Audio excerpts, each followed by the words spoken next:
Hi friends, welcome to this Class 11th series. In this series, we shall cover Class 11th Chemistry and Physics topics from NCERT textbook. This series will be useful for Class 11 CBSE exams, JEE and NEET. Along with each lecture, I shall provide you the notes and important questions of that lecture in the description box. So stay tuned with the entire series. Now let's start with chapter 2 of chemistry. So in this second chapter, that is structure of atom, we will cover the history of discovery of atom. So we shall discuss how the atom was discovered and how subatomic particles was discovered, then how atomic models came into place, what were the limitations, benefits, and finally we shall discuss what is the current model of atom which is in use today. So we shall cover this entire chapter in 6 lectures. In this first lecture, we shall discuss history of atom discovery. In second lecture, we shall discuss atomic models. In third lecture, we shall discuss developments leading to Bohr's model. In fourth lecture, we shall discuss Bohr's model of hydrogen atom. In fifth lecture, we shall discuss towards the quantum model of atom. And finally, in the sixth and last lecture, we shall discuss quantum model of atom and quantum numbers. So stay tuned with the series. So let's start with the history of atom discovery. So in 460 BC, Indian and Greek philosophers were the first to discover atom. Then in 1908, Dalton gave his atomic theory.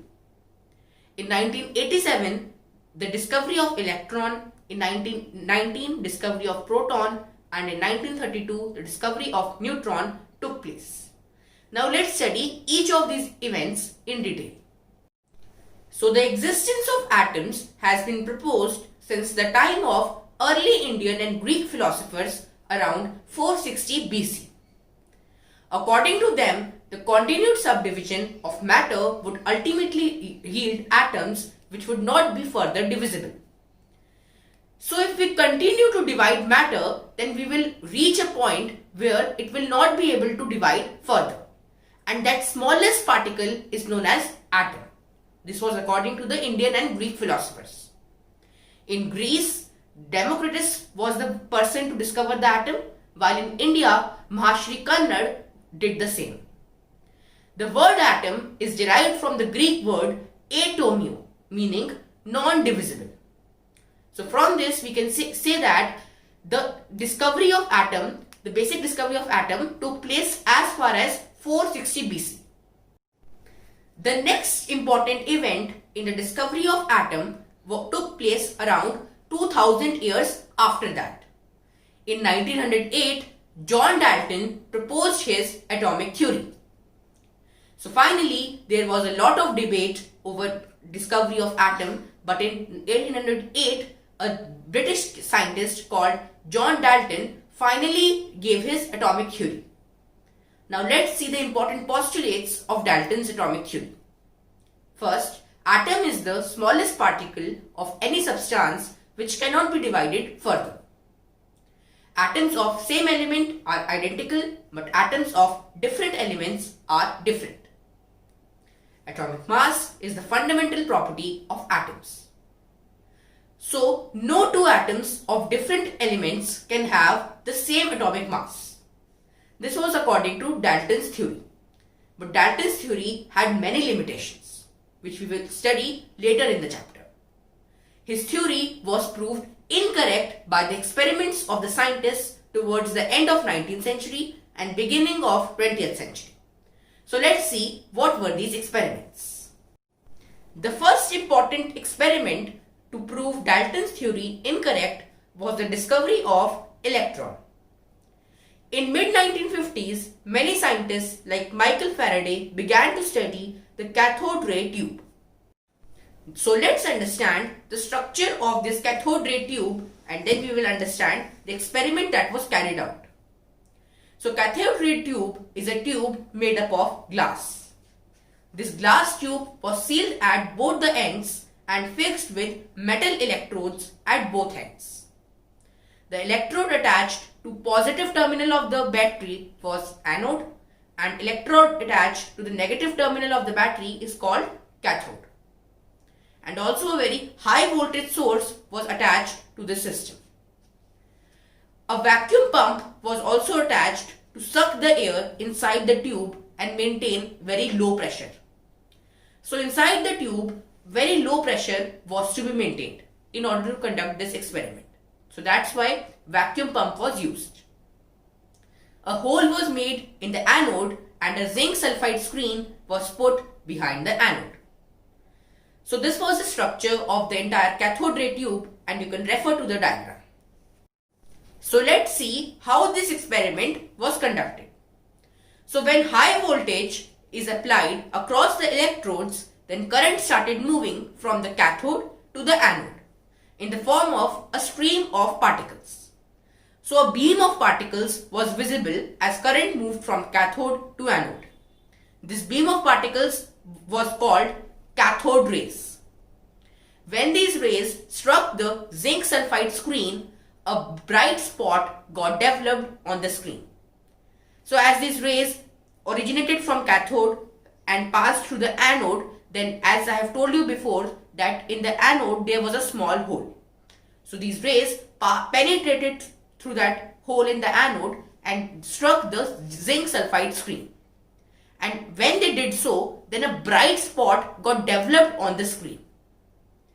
Now this was a very important observation, on basis of which the entire experiment was successful. The characteristic of cathode rays did not depend upon materials of electrode and nature of gas in the cathode tube. So even if we change the nature of electrodes, or if we even if we change the nature of gas, then still the properties of cathode rays remain the same.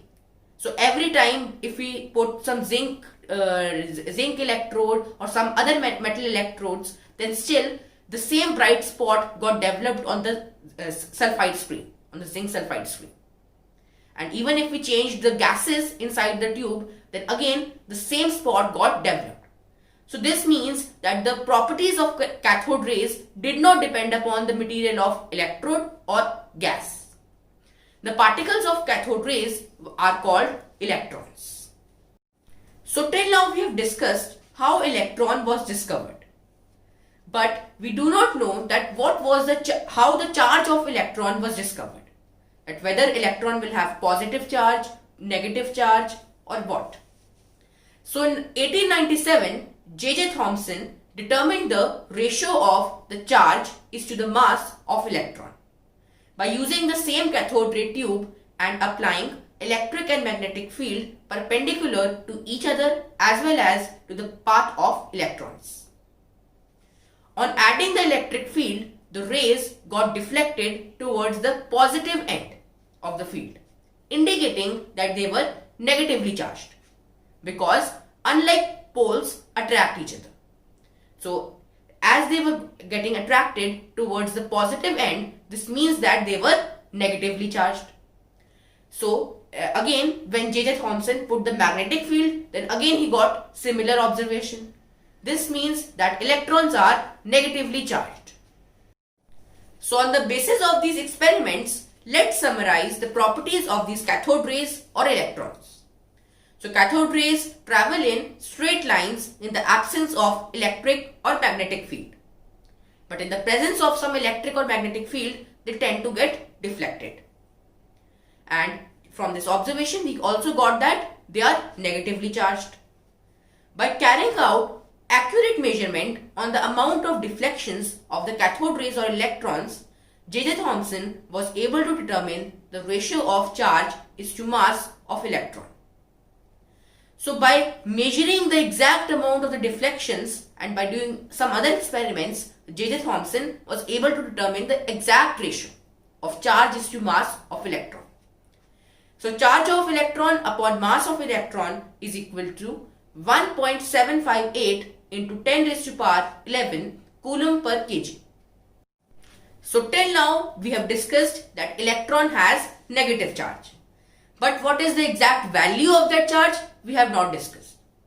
So R.M. Millikan devised a method called oil drop experiment to determine the exact value of charge on the electron. He found out the value of charge on electron to be minus 1.6 into 10 raised to power minus 19 coulomb, which is the value which is being followed till today.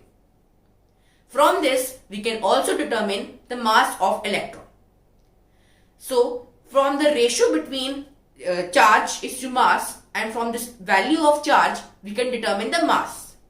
So, we know that charge upon mass is equals to 1.758 into 10 raised to power 11.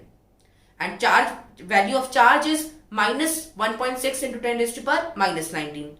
So, we will put the value of charge in this equation. From this, we can get the value of mass to be minus 1.6 into 10 raised to power minus 19 upon 1.758 into 10 raised to power 11, which is 9.109 into 10 raised to power minus 31 kg. So, from this we can get that value of mass of electron is 9.1 into 10 raised to power minus 31 kg. So, this was all about the discovery of electron. Now, let's discuss the discovery of other subatomic particles like protons and neutrons. So, discovery of protons.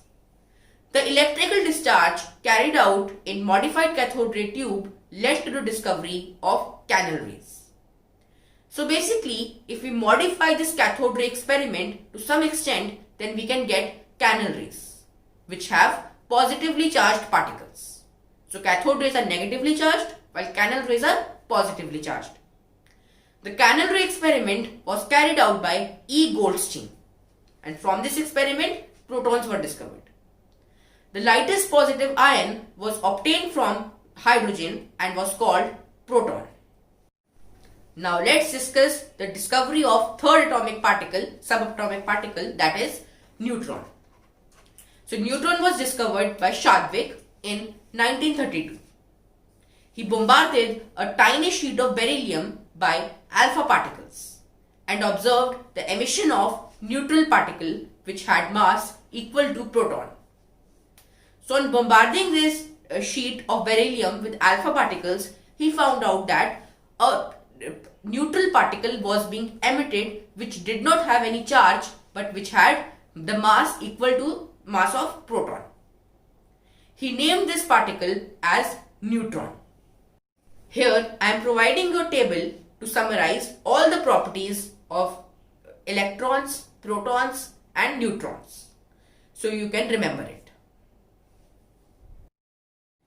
So this was all about the discovery of subatomic particles. In the next lecture, we shall discuss more about history of atoms and atomic models. Thank you.